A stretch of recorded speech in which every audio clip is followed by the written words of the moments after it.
انسان کا یہ ایک جبلی تقاضا ہے، اور اس جبلی تقاضے کا ظہور مختلف صورتوں میں ہوتا ہے۔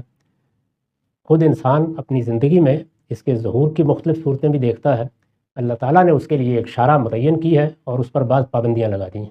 یہ بتا دیا ہے کہ آپ یہ تعلق اگر کسی دوسرے سے قائم کرنا چاہتے ہیں تو وہ دوسرا عورت کی صنف سے یا عورت کے لیے مرد کی صنف ہی سے ہو سکتا ہے۔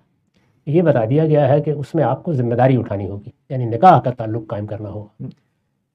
یہ کیوں ضروری ہے؟ اس کے دلائل دے دیے ہیں۔ یعنی اس دنیا کو جس قانون جس قاعدے پر بنایا گیا ہے اس میں انسان کے بقا کے لیے یہ سب بندوبست کر دیا گیا ہے۔ اس بندوبست کے سامنے سر تسلیم خم کر کے ہی آپ دینی زندگی بسر کر سکتے ہیں۔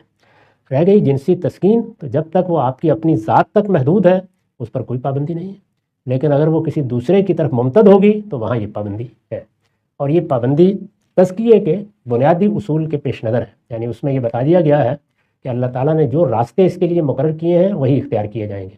اس کے علاوہ اگر کوئی راستہ اختیار کیا جائے تو جو ہمارے دین کا مقصد متعین کیا گیا ہے پاکیزگی، اس پر حرف آتا ہے، چنانچہ وہ راستے بھی بند کر دیے گئے ہیں۔